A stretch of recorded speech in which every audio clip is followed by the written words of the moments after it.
buenas tardes, desencajados y desencajadas. Henos aquí de vuelta en este martes para seguir profundizando, para seguir desencajado lo que no encaja. Estuvimos, ¿cómo decir?, viajando. Hemos vuelto, que es lo Y importante. hemos vuelto. La verdad que anduvimos laburando estos 15 días afuera y no podíamos sostener el programa. Pero acá estamos y hoy tenemos la suerte de tener la presencia de Bruno, de Jóvenes por el Clima. Muchas gracias, Bruno, por haber venido. No, bueno, muchísimas gracias a ustedes por la invitación. Se imaginarán por qué está Bruno acá, porque la verdad arde el continente, se está quemando la provincia de Córdoba.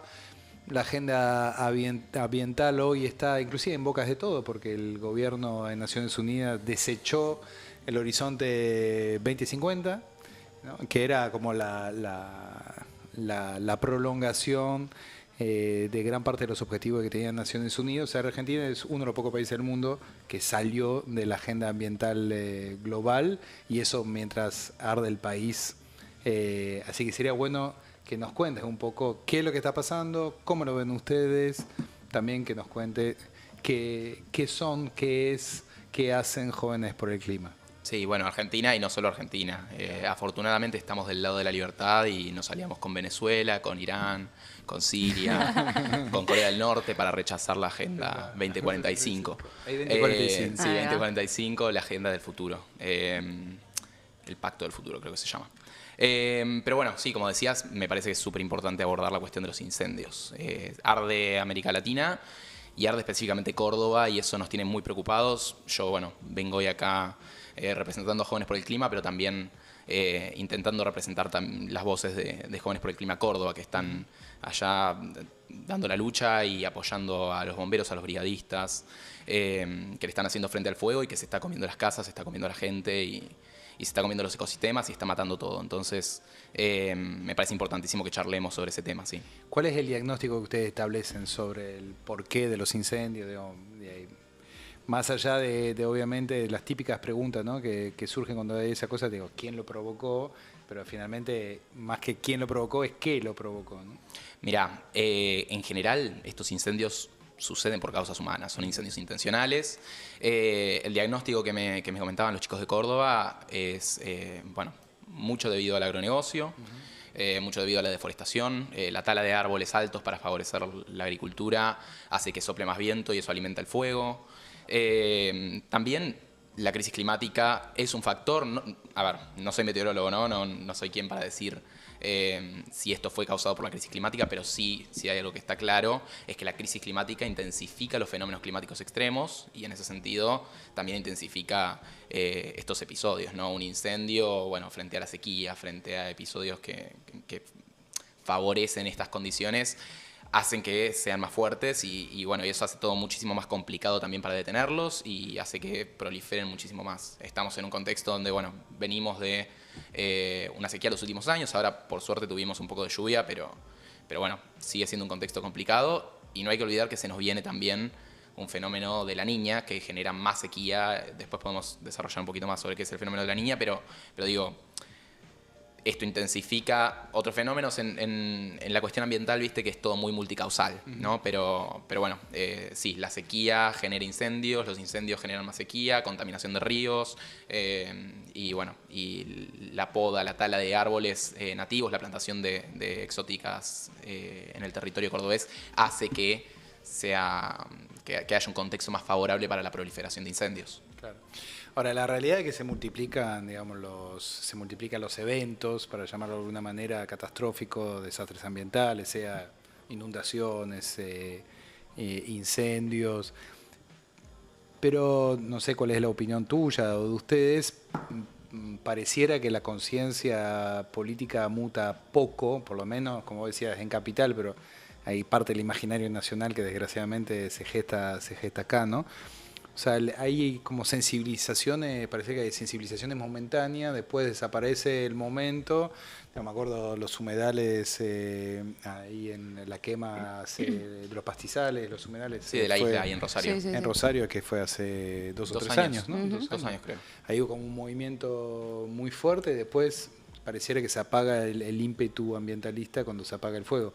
Entonces, ¿cómo ves eso? ¿Cómo ven esa cuestión del lugar del ambientalismo en la discusión pública argentina? Yo creo que, bueno, como lo decías, ¿no? Funciona un poco como mareas. La marea ambiental va y viene y creo que cada vez llega más alto. Eh, Hace 40 años no se pensaba tanto en hablar de ambiente, en hablar de cambio climático menos. Y hoy estamos en un contexto donde la mayoría de la población coincide en que hay una crisis climática, coincide en que hay un montón de problemas ambientales dentro de la Argentina que tienen que encontrar solución. También, bueno, y esto lo charlábamos antes de salir al aire, pero varía mucho la percepción sobre los conflictos ambientales en Capital, en Buenos Aires y en las provincias. Claro. No es lo mismo vivir en una provincia donde se te quemaron 20.000 hectáreas en un periodo de incendios, claro, y se vienen quemando 40.000 hectáreas en un año como Córdoba, que vivir acá donde, bueno, muchas veces no afecta y solo nos empezamos a preocupar por los incendios cuando llegan las cenizas. Pero bueno, fenómenos de avanzada del ambientalismo se registran todo el tiempo, desde la ley 7722 en Mendoza en aquel momento, hasta los levantamientos en Chubut por la vuelta de la megaminería, pero también, no sé, el conflicto de las papeleras allá por 2008 creo que fue. Yo creo que hay una conciencia ambiental que cada vez avanza más, pero estamos en un contexto también político que no permite una avanzada del ambientalismo, de las agendas progresistas en general, muy precipitado, porque también estamos en plena avanzada de, claro, una agenda antiprogresista, ¿no? A mí me resulta re loco que el vínculo capaz ambientalista y el vínculo con lo político está como medio desarraigado, ¿no? Me da un poco esa sensación. Ahora cuando empezó todo lo de los incendios en Córdoba, yo tengo en redes a un montón de votantes de Milei, casi como una especie de ejercicio sociológico de ver en qué andan, y un montón compartían fotos, por ejemplo, de los incendios, lugares que estaban recaudando fondos, etcétera, y a la vez como que son parte de un colectivo político que niega la existencia de estas problemáticas. Entonces, como qué interesante poner un poco también el foco ahí, ¿no? Cómo profundizar en ese sentido. Sí, total. Bueno, nosotros creemos en un ambientalismo político, profundamente político. ¿Qué sería un ambientalismo político? Y un ambientalismo político es un ambientalismo y punto, me parece, claro, ¿no? Qué buena. Me parece que no. Bueno, a ver, yo soy estudiante de ciencia política, estoy muy involucrado con la lucha política y con la cuestión política en general, pero sí, lo que sabemos es que todo fenómeno colectivo en algún punto es político y el fenómeno ambiental tiene un montón de ramificaciones políticas, porque quienes sufren las peores consecuencias de las crisis ambientales en general son las personas de más bajos recursos, las personas más vulnerables, porque, por ejemplo, contar con un ambiente sano tiene ramificaciones en la economía, porque podés producir más con un ambiente sano, porque hay también la política, o sea, el ambiente condiciona la política, ¿no? Entonces, eso, o sea, nosotros creemos en un ambientalismo político, pero también en un ambientalismo que tienda hacia cierta justicia climática, ambiental y social. Eso, sí. ¿Hace cuánto existe Jóvenes por el Clima? Jóvenes por el Clima es una organización que existe desde 2019, allá con el boom del ambientalismo joven.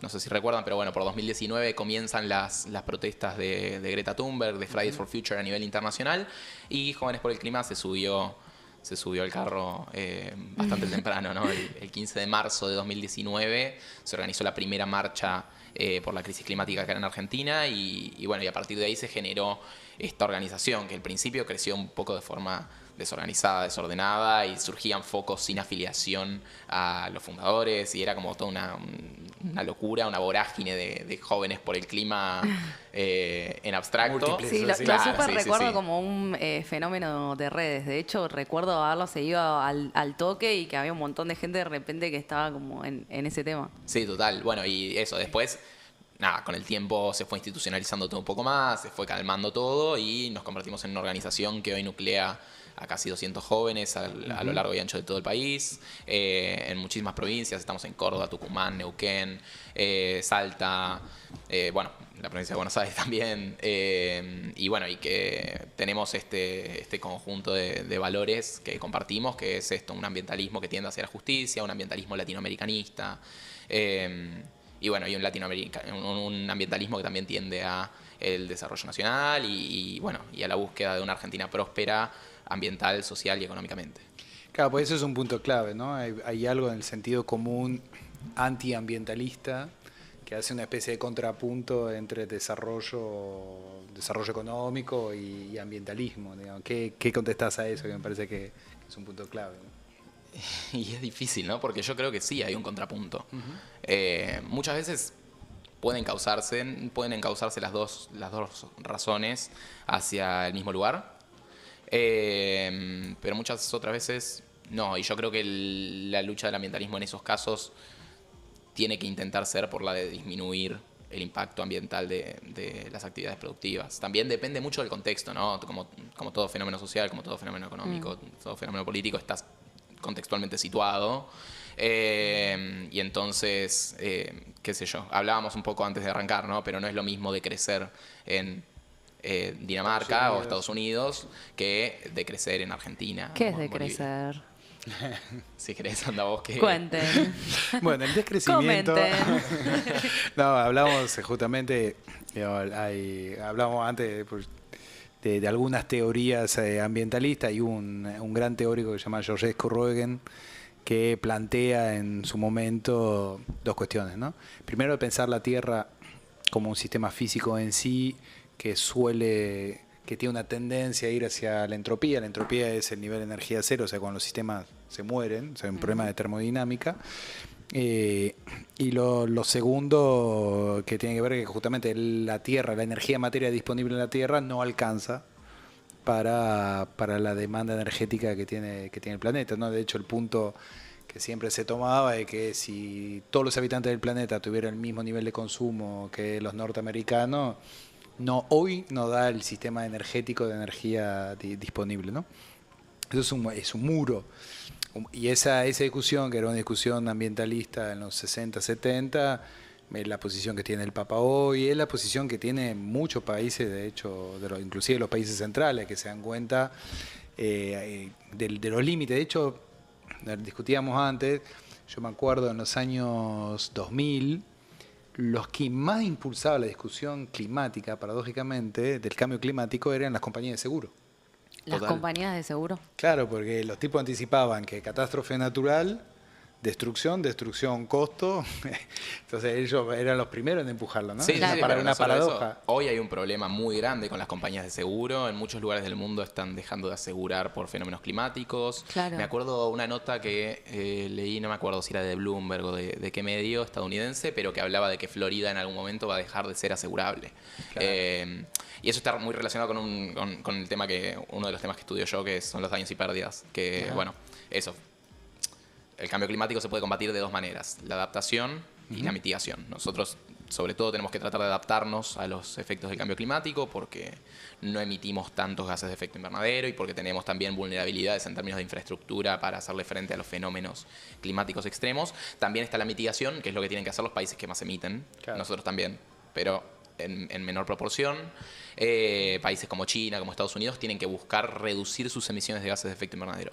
Cuando estas dos propuestas fallan, caemos en lo que se llaman daños y pérdidas. Los daños y pérdidas son los incendios en Córdoba, ¿no? Es esto, se pierde valor material, pero también valor inmaterial, ¿no? Hay daños y pérdidas económicos y hay daños y pérdidas no económicos. Los daños y pérdidas no económicos son esto, la pérdida de ecosistemas que no son cuantificables en dinero, la pérdida de vidas, la pérdida de salud, tanto física como mental. Bueno, y eso también tiene que ser abordado de alguna forma. Después tenemos los daños y pérdidas económicos, que es, bueno, también, volviendo al ejemplo de Córdoba, se quema una casa, se pierden todos los bienes materiales de una familia, bueno, ¿qué hacemos con eso, no? Y tiene que haber una compensación, y ahí se mete toda la cuestión de las compañías de seguro también. Claro. Claro, porque siempre No lo tenía presente ni asociado, pero ni en pedo. Claro, porque uno no se imagina a la compañía de seguro como estando a la vanguardia de alguna discusión de ese tipo. Pero finalmente, claro, pues son los primeros que se dieron cuenta que estadísticamente los desastres iban aumentando. Y de hecho, yo creo que desde entonces financiaron gran parte de las agendas ambientales y hay eso que vos decís, ¿no? Florida no va a poder ser asegurable. O sea, es una especie de distopía del capital muy particular, ¿no? Es como para el mundo del capitalista, de repente que un territorio no sea asegurable, significa que concretamente el tipo que pone una empresa se da vuelta a una aseguradora y dice, che, quiero asegurar mis 4 paredes, le va a decir, y no, porque va a tener tornado, huracán, etcétera, y no te lo aseguro nada, ¿no? O sea que es muy loco porque un propio agente del capital termina siendo un regulador de un efecto del capital. ¿No? Y hay un montón de... Mira, hay una discusión, yo tengo un profesor que estaba re loco, pero chiflado de eso, que a mí me encantaba, que él siempre definía el capitalismo de esa forma, ¿no? Él decía, el capitalismo es un sistema caliente. Y se preguntaba, ¿no? ¿Puede existir un capitalismo frío? ¿No? Que es una gran pregunta. Porque finalmente, digo, los 2 minutos nerds, pero es muy importante porque en la discusión sobre cuándo nace el capitalismo, realmente hay mucho debate en la historia, pero hay un viejo debate entre Brodel, que es un historiador francés, y Polanyi. Y lo que decía Brodel es que el capitalismo era la continuidad del mercado. Y Polanyi decía, no, el capitalismo surge cuando aparece la máquina de vapor. O sea, cuando se puede destruir energía, materia en suficiente cantidad como para que haya acumulación, ¿no? de dinero y un diferencial de la acumulación de dinero. Y ahí surge el capitalismo. Con lo cual, el punto ambiental, que está efectivamente en el corazón del problema del capitalismo, y ahora están apareciendo contradicciones fabulosas, porque lo de las compañías de seguro es una, pero después toda la fantasía que hay sobre la virtualidad, lo hemos hablado alguna vez, ¿no? Que la idea de que la virtualización, la economía de plataforma no consume energía. No. Totalmente creo que es falso. Exactamente al revés. Claro, porque la nube está en un disco duro. O sea, lo que consume Bitcoin en energía es descomunal. Bueno, me comentaba un amigo la otra vez que estaba hablando con varias organizaciones de la sociedad civil y que muchas le estaban comentando que no usan inteligencia artificial, no usan ChatGPT más que para las cuestiones imprescindibles por el uso de energía que genera y el impacto ambiental que tiene. Eso también es algo a mirar. Y algo que me traía un poco tu comentario también, bueno, justo estoy cursando, voy a traer a la facultad, a la mesa. Acá traemos... Es un programa medio nerd, así que vos dale. Está bien. No hay problema. No, pero estábamos viendo a Marx en teoría sociológica y un poco surgió esta cita de el capitalismo contiene la semilla de su propia destrucción. Marx lo decía pensando en vamos a pasar al comunismo, etcétera. Yo creo que también se puede pensar en clave ambiental eso, ¿no? O sea, contiene la semilla de su propia destrucción porque la avaricia del capital y el siempre avanzar sobre recursos que son finitos con una mentalidad de infinitud, bueno, lleva a la destrucción, pero no, o sea, el capitalismo se va a destruir a sí mismo y va a destruir a todo con sí. Claro, ¿no? ese es el problema. Ese es No el problema. se destruye el capitalismo. Sí, se lleva puesto todo. Es un problemita ese. En Marx eran los trabajadores que llevaban puesto. Claro. Acá es como se lleva puesto absolutamente todo. Pero sí. Claro, porque el punto, y ahí es donde el ambientalismo, digamos, señala algo que es clave y que eso en la sociedad argentina es muy importante, que es el efecto prometeano, ¿no? La idea de que la tecnología siempre te va a resolver el problema y te desplaza a la muerte, ¿no? Sí. Y finalmente lo propio del ambientalismo es que plantea el fin, como vos acabas de decir, ¿no? O sea, plantea, che, existe un fin. No es que el imaginario de algo sin final, como es el imaginario capitalista, que es la acumulación ilimitada del capital, a algo sin final, no, tiene un fin. Y el fin es el límite material, ¿no? Sí. Y para mí hay un punto clave, inclusive en la cuestión ambiental, que repone el límite material a imaginarios contemporáneos que no ven la materialidad. Exactamente. Yo recién estaba pensando qué loco el impacto que tiene en las subjetividades cuando pasan este tipo de cosas. Recién decían, bueno, Florida no va a ser asegurable. Entonces una persona, por ejemplo, se va a vivir a Florida, ¿no? Quiere asegurar la casa y le dicen que no es asegurable. ¿Cuál es la sensación que tiene esa persona? ¿Qué le pasa por el cuerpo a esa persona? Y lo mismo, bueno, que le debe estar pasando a todas las personas que están viviendo la situación que está pasando Córdoba. Me decía recién... Es insegura. Claro, claro. Me decía categoría, habría que encontrar una categoría, ¿no? Sí, la ecoansiedad a full. Ecoansiedad, ¿viste? Sí, es verdad. Sí. Yo tengo un amigo que hablaba mucho de ese tema porque su hermano se había metido a pleno con el tema ambiental y le había generado una angustia muy, muy profunda, porque bueno, por esta sensación justamente de tener tan presente el fin. El fin. Exactamente. De hecho, se habla mucho de ecodepresión. La depresión, viste, técnicamente es la introyección del principio de realidad. O sea, vos te deprimís cuando haces propio un principio de realidad, que es el fin. En ese caso de la muerte, digo. O sea, lo que plantea, pero justamente ahí hay un tema, ¿no? Políticamente. Porque eso es siempre una paradoja de los movimientos que señalan lo real, ¿no? Que dicen, che, miren que esto se viene, y a su vez, justamente es tan fuerte lo real que es muy difícil aceptarlo. Que genera disociación. Sí, claro. sí, ese es el problema que nos encontramos y lo charlamos mucho en términos de comunicación. O sea, cómo comunicamos sobre el cambio climático, cómo comunicamos sobre la crisis ambiental, porque si comunicás desde lo negativo genera apatía. Claro. Entonces lo que intentamos es comunicar desde la búsqueda de soluciones. Sí, no, de hecho Jóvenes por el Clima en las redes ha hecho un trabajo fenomenal desde el principio, de hecho. Y me comentaba Luz que habías traído un video.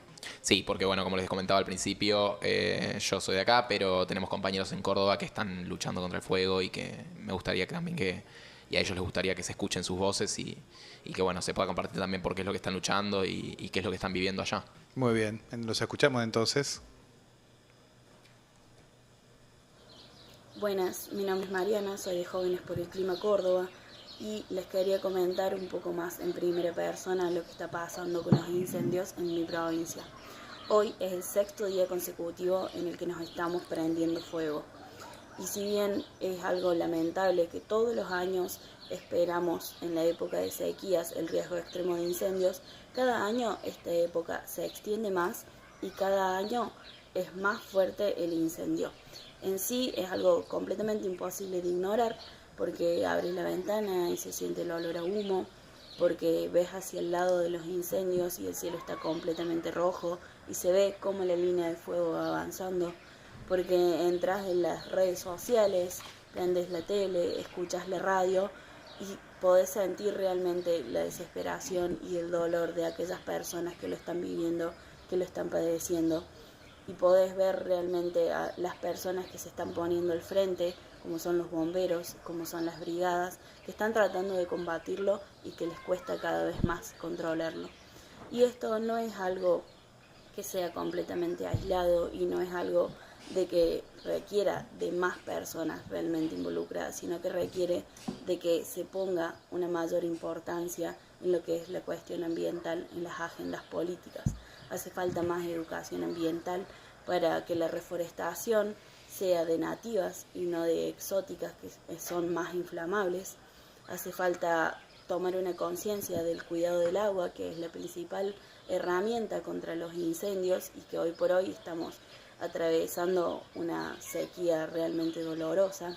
Hace falta tomar conciencia, involucrarnos y pedir que esto se declare como una emergencia nacional ya, que es algo completamente urgente que está pasando ahora y simplemente hay que rogar porque todo este bosque perdido, todo este monte que está ya chamuscado, que pasa de un día ser verde a después verse todo negro y que es una imagen completamente desoladora, se pueda realmente en algún momento recuperar y que la gente tome conciencia de la importancia de cada uno de estos espacios, no solamente para el turismo, sino para nuestro día a día. Carbono y eso. Sí. No, pero no me meto. Podemos charlarlo. ¿Hemos vuelto? Hemos vuelto, sí. Bueno, muchas gracias. ¿Cómo se llama la compañera? Mari. Mari. Sí, la verdad que es terrible lo que están viviendo y me gustaría hacer 3 puntos también. Sí. Respecto de lo que comentaba Mari. Por un lado, convocar a la gente. Estamos haciendo una campaña de colecta, de donación para los brigadistas que le están poniendo el hombro al fuego.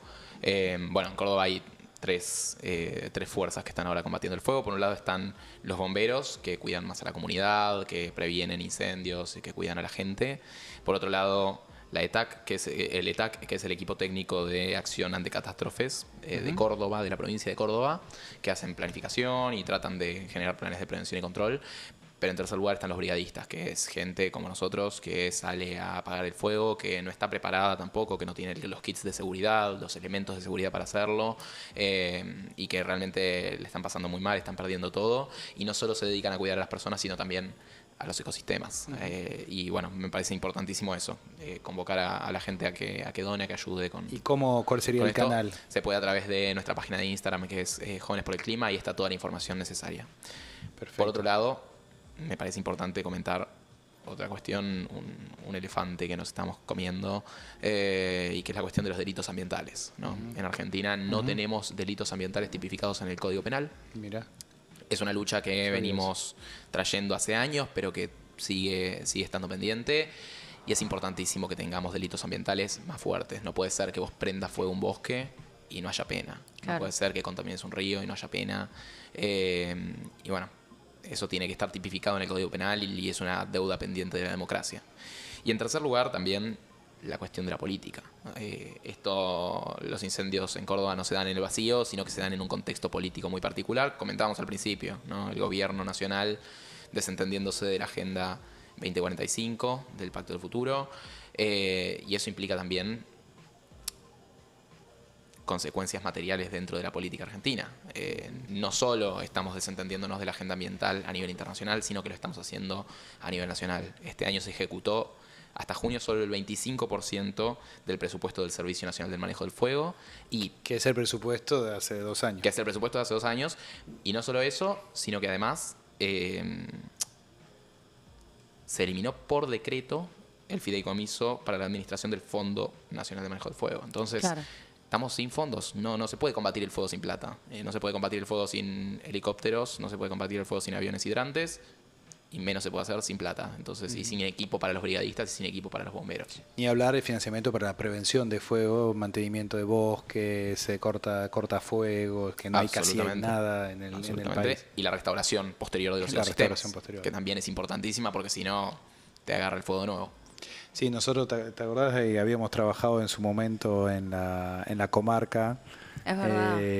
porque después de los incendios que hubo en el Hoyo, que habían sido provocados de hecho por un desperfecto eléctrico, se había quemado un montón y justamente se había organizado muchas cooperativas en torno a la reconstrucción, y una en la que estábamos trabajando tenía que ver con crear cooperativas de mantenimiento de bosques y de reforestación local, que nosotros habíamos hecho un cálculo, generaba pero muchísimo trabajo, y un poco en el sentido de lo que vos planteabas anteriormente, ¿no? de la cuestión de los costos. ¿Cómo era la categoría que usabas? Los daños y pérdidas. De los daños y las daños y pérdidas. La verdad que si vos ves los daños y pérdidas que generan los desastres naturales, y algunos como el fuego, que son de los más previsibles, digamos, porque las inundaciones uno puede llegar a entender que son otras obras de infraestructura, que a veces puede estar sobrepasado, etcétera, pero el fuego, si hay algo que es previsible y evitable, es el fuego, ¿no? Y la verdad que en términos económicos para una sociedad no hay duda de que la prevención vale la pena. Totalmente. Y Eso es desde justamente muchos- lo que vamos a charlar después de la pausa. Porque Bien. nosotros solemos en la primera etapa hacer como un análisis, y en una segunda etapa trabajar justamente sobre qué podemos hacer. Perfecto. Y eso lo vemos después de escuchar Nos vamos a quedar escuchando Tenías que ser tú de Silvana Estrada. Estrada, es una genia. Ya volvemos. Yo la vi en vivo. Tanta Ah, sí. gente sin ir a buscarte. No sé qué me hiciste, pero vivo diferente. No sé qué me hiciste, pero vivo diferente. De casualidades se emborracha el mundo pa' decir que te amo, aunque a veces me confundo. Pa' decir que te amo, aunque a veces me confundo. ¿Qué voy a hacer sin el negro de tus ojos?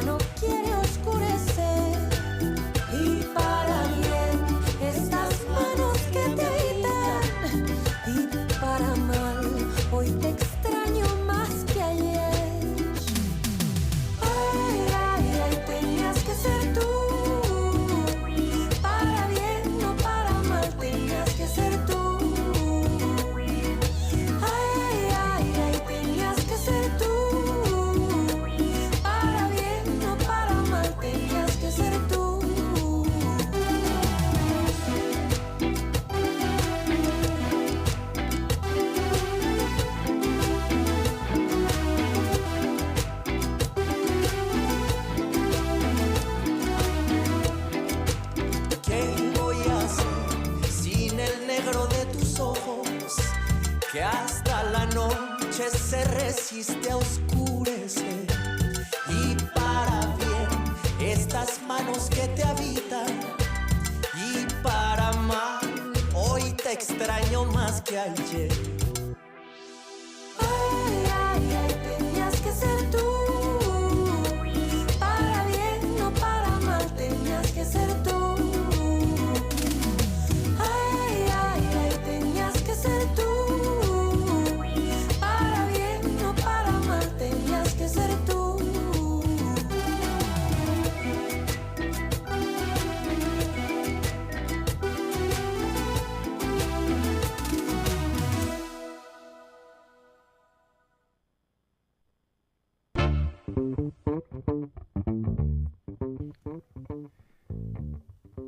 Y volvimos justamente para pensar qué es lo que podemos hacer, qué es lo que podemos proponer, porque justamente parece que yo estoy convencido que hay no solamente cientos de miles de jóvenes, pero cientos de miles de no tan jóvenes que son, no sé si conscientes, pero por lo menos sensibles, o sensibles y conscientes, o conscientes y recontrasensibles a la cuestión ambiental, pero que muchas veces no saben muy bien cuál es el camino, o que quedan entrampados en la manera en cual en general se construye el discurso antiambientalista, que es como, bueno, si ustedes quieren andar a caballo, y ¿no? Hay como un discurso como si todo ambientalista fuera un cavernícola.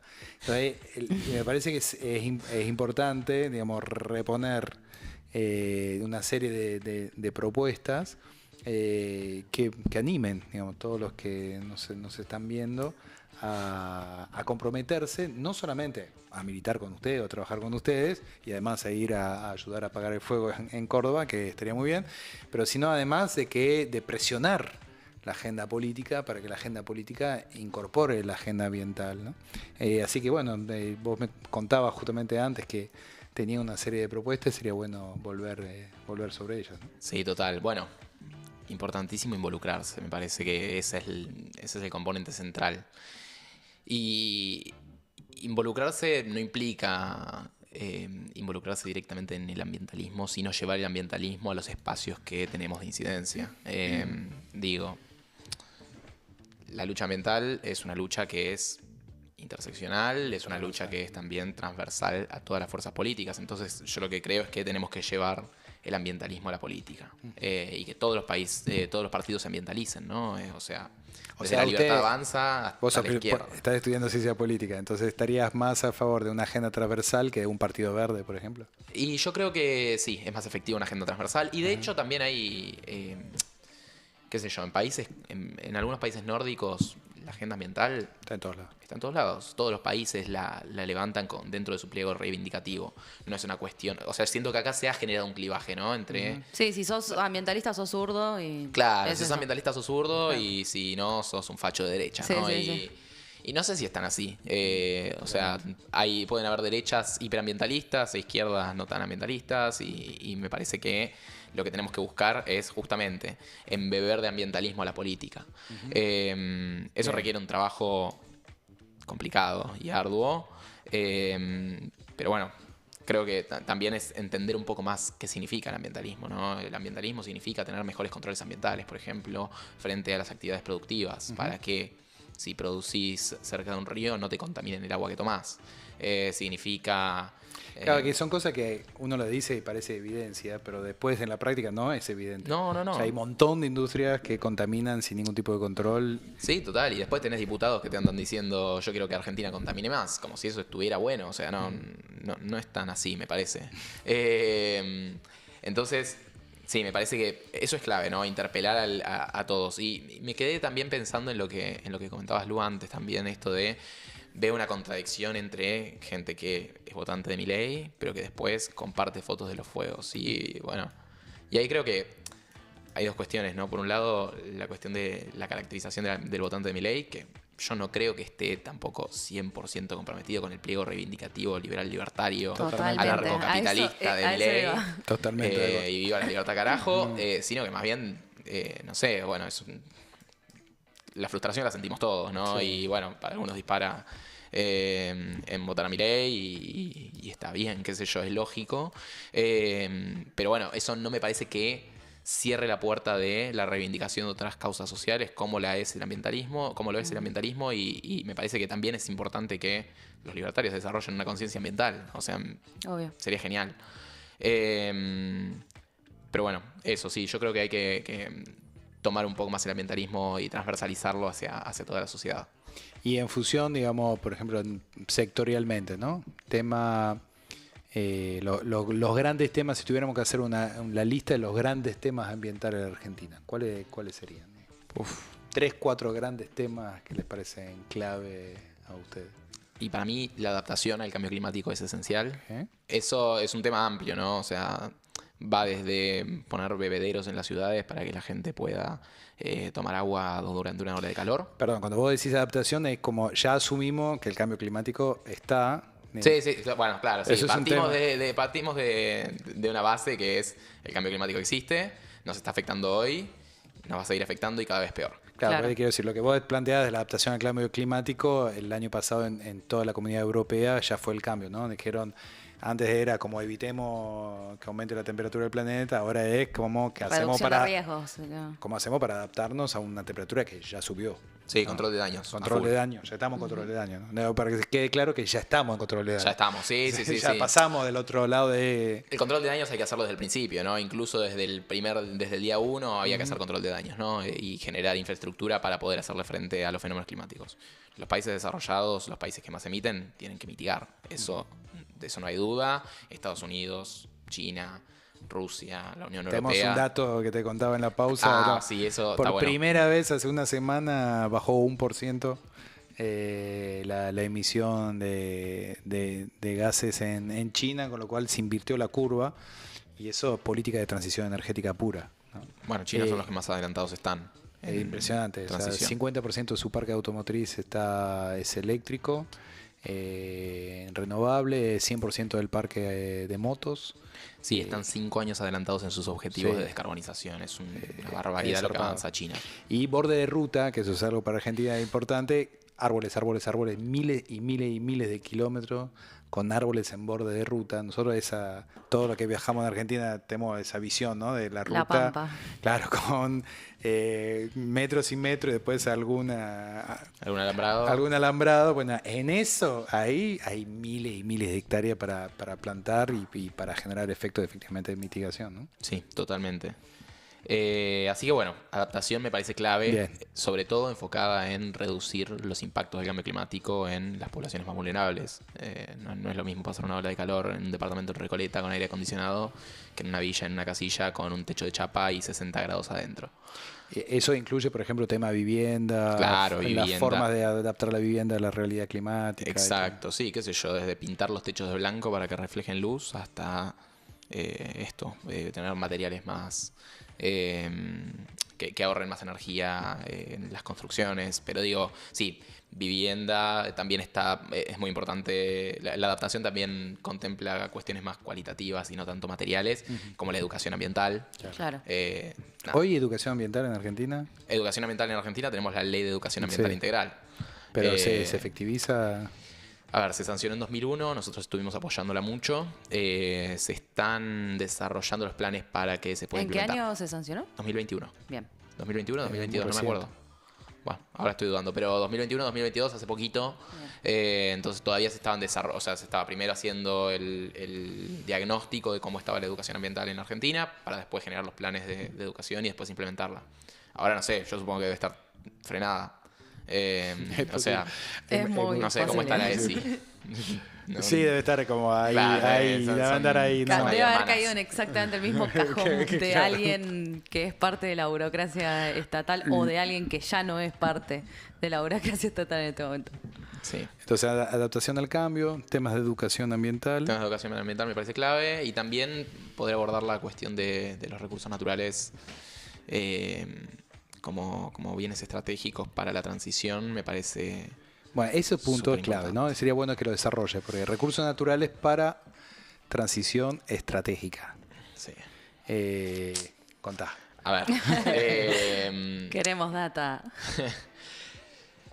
es un tema un poco amplio, ¿no? Pero bueno, los países cuentan con recursos naturales, no son los mismos en todos los países y nosotros contamos con ciertos recursos naturales que son claves para la transición energética, pero también para la creación bueno, sí, sobre todo para la transición energética. Vamos a hablar de transición energética. Esos recursos, como el cobre, como el litio, como distintos minerales, el petróleo, el gas, pueden ser aprovechados para impulsar la transición energética. Pero tiene que ser, o sea, esa explotación tiene que ser hecha con estándares ambientales muy altos. ¿Cuál sería un ejemplo de eso? Por ejemplo, con el litio hacer autos eléctricos, ¿no? ¿Sí? ¿O dije cualquier burrada? Sí, pero bueno, algo estratégico para Argentina sería que Argentina haga los autos eléctricos y Bien. no exporta el carbonato de litio y que se nos vaya Ahí va. y no generar nada de valor agregado, ¿no? Ok. Entonces, eso lo que pensamos es, si vamos a explotar nuestros recursos, si le vamos a hacer un daño a los ecosistemas, bueno, que por lo menos tenga un sentido de generar valor y reparación para las comunidades, ¿no? O sea, por ejemplo, yo sé, por cada tonelada de petróleo que sacás, financia una parte la construcción de parques eólicos. Claro. ¿no? O sea, vos tenés financiamiento y vas desplazando un excedente en carbono en un excedente en renovable. Entonces vas sustituyendo, digamos, de a poco. Sí, sustituirse es una forma de financiarlo, ¿no? Porque, Claro, bueno, claro, ese fue el gran problema que tuvo, creo yo, el plan Renovar, que se basó mucho en las importaciones, pero no encontró una fuente de financiamiento para financiar esas importaciones, una fuente genuina, exactamente. Entonces... Y aparte te agrego un elemento más que no es menor para la discusión pública en Argentina, es que gran parte de las innovaciones tecnológicas a nivel global están vinculadas a la energía renovable.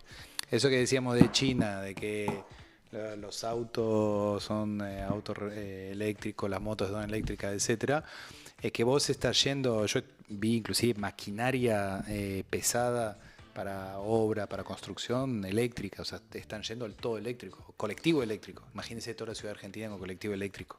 O sea, vos estás en un semáforo en Beijing, que es una de las ciudades más grandes del mundo, y escuchás pajaritos. Claro, qué loco. Claro, y tenés 200 motos alrededor tuyo, en el cual tenés cuidado porque no la escuchás. Es el único riesgo es que no lo escuchás. Y te cambia la relación a la ciudad, ni hablar la relación o sea, al aire, te cambia absolutamente todo. Pero además hay algo del gran parte de la dinámica de la innovación tecnológica hoy en día que está vinculado a los renovables, porque el tema de la energía eléctrica va a ser uno de los grandes puntos de los próximos 50 años. Sí, ¿no? va a aumentar la demanda una barbaridad y hay que poder almacenar esa energía, hay que poder distribuir esa energía, claro. Eso está complicadísimo en todos lados. Bueno, de hecho hace unos días se anunció acá que vamos a tener cortes de luz. Sí. Porque no nos da la capacidad de generación de energía, pero tampoco nos da la capacidad de transporte de la energía. Entonces, tal cual, tenemos los dos problemas. Porque se genera mucha energía en algunos lugares, pero no hay cómo transportarla en el resto del país. Bueno, el transporte, por ejemplo, de la represa Yacyretá, se pierde una barbaridad de energía solo en transporte porque está muy lejos la fuente de energía. Bueno, la represa de Santa Cruz, que el gobierno frena. La represa de Santa Cruz, Copernic, es la obra más grande promovida por China fuera de China. Entonces, es enorme. Y la capacidad de generación eléctrica te da para todo el país. Sí. Y para venderla a Chile. Y para venderla a Chile, y para hacer un montón de cosas que van en sentido de esa transición energética, porque hay muchas cuestiones. Solo en Argentina venteamos gas. O sea, eso es algo increíble, porque cuando vos sacás petróleo, sale agua, petróleo y gas. Sí. Cuando el gas se quema. Ahora ese gas le metes una turbina y hace electricidad. Es así de simple.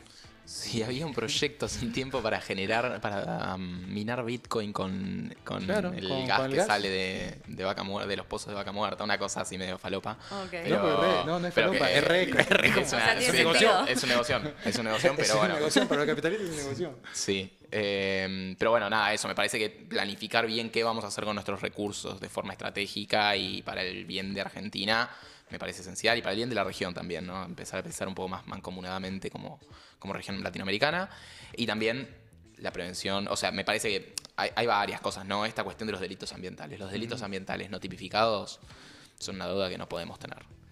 Tenemos que penar los delitos ambientales.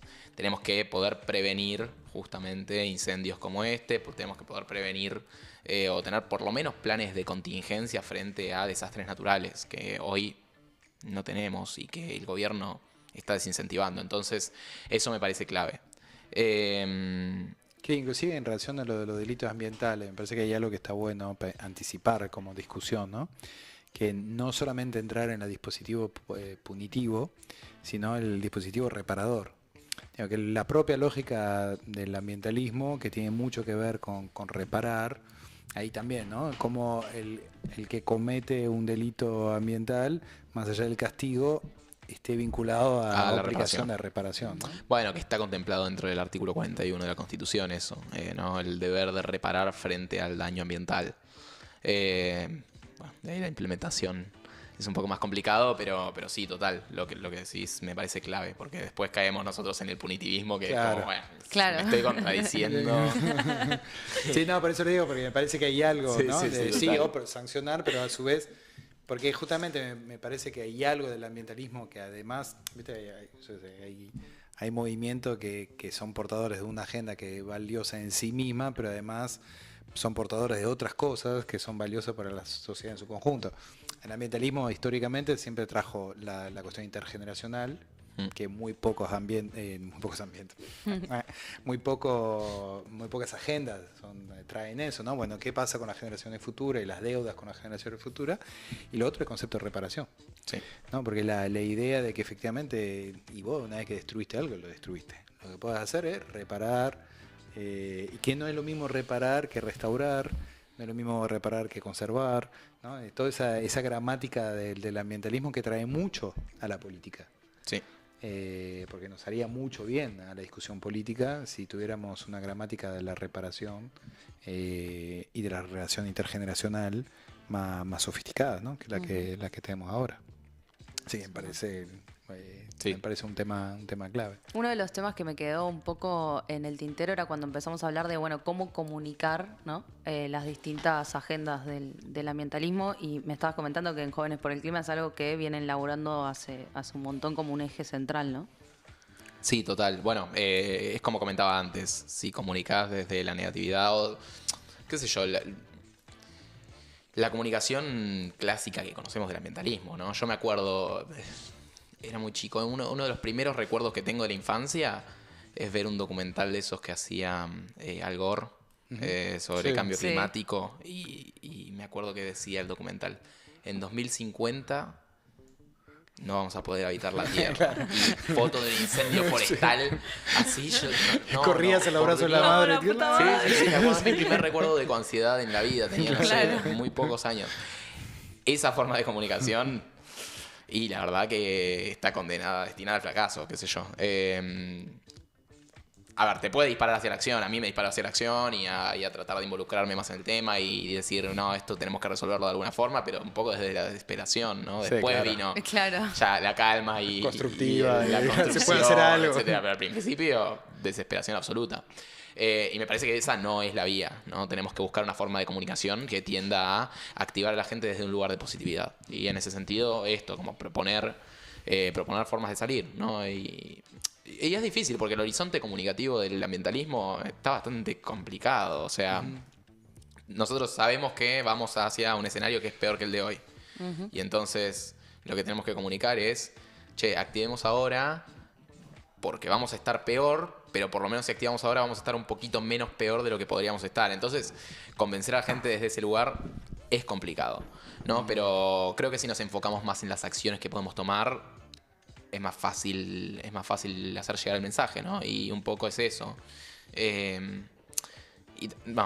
Perdón, hay un segundo componente, ¿no? Porque también no solo es comunicar desde la positividad, sino también desde un lugar que no caiga en esta cuestión también bastante liberal de enfocarse en el individuo, ¿no? En la acción individual. Claro, de Lo la culpa responsable- del tipo que se fumó un pucho en el lugar y... Claro, hay un concepto que manejamos mucho actualmente, claro. que es el de la huella de carbono, ¿no? ¿Qué es la huella de carbono? La huella de carbono es cuánto vos consumís de carbono por hacer X acción, ¿no? Y entonces te comes un bife de chorizo y eso emitió 0,5 toneladas de carbono.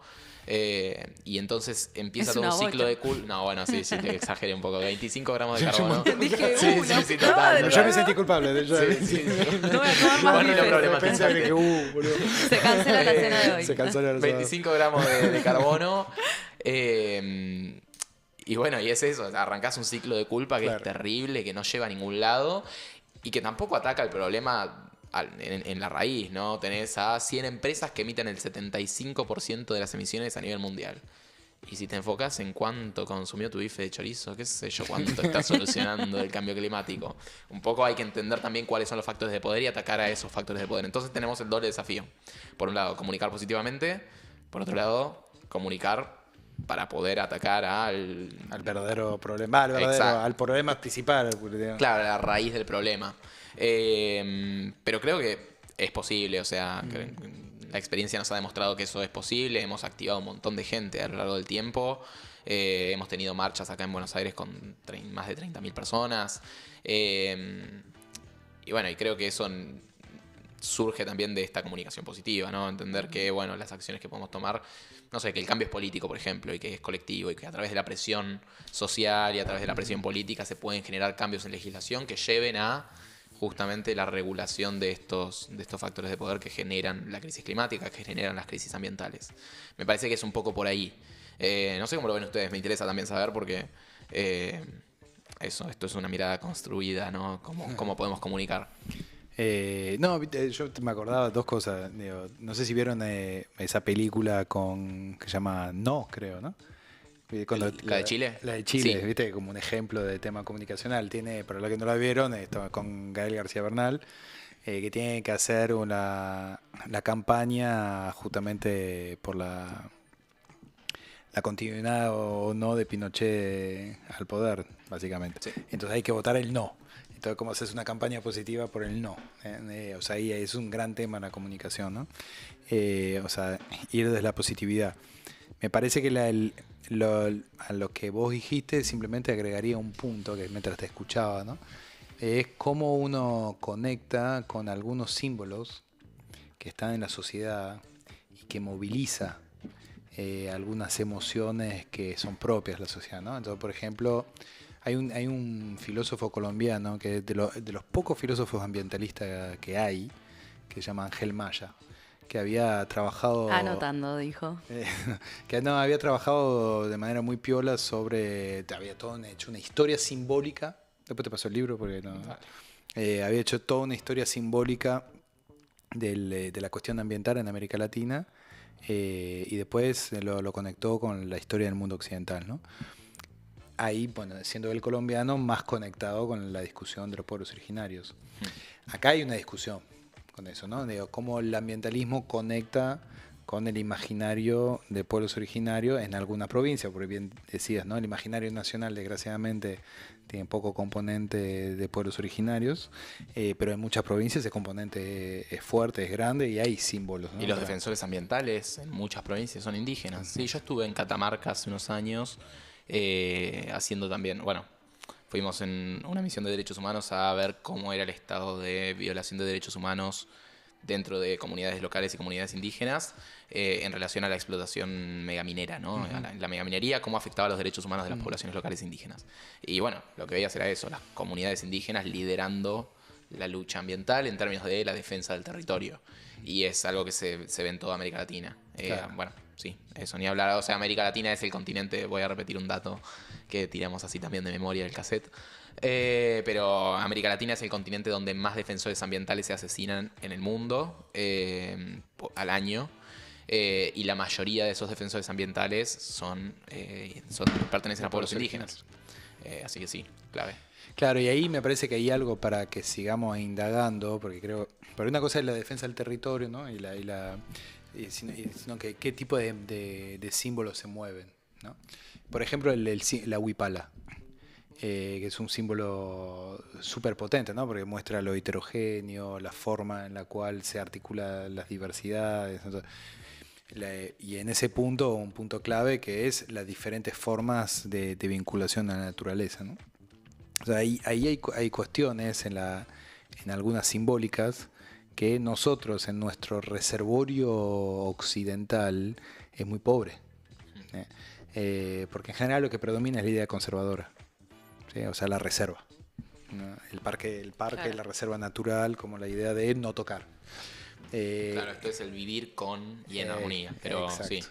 sea, por ejemplo, el vivir en armonía, la heterogeneidad, ¿qué significa el ecosistema y el concepto de heterogeneidad y de multiplicidad en el ecosistema, ¿no? Que el concepto de biodiversidad, con cuán importante es para imaginarios nacionales.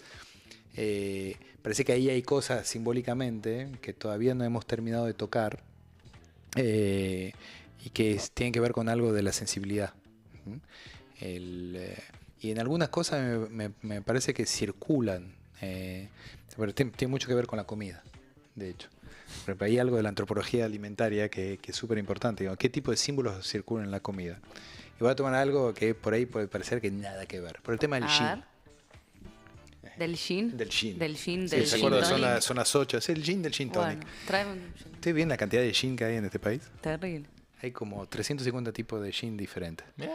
Estoy fascinado con los gin argentinos. Vos vas a pueblo y hacen gin diferente. Ahora, ¿cuál es la particularidad del gin? El gin se hace justamente con un proceso, bueno, no voy a entrar en el detalle, pero que se hace con productos locales.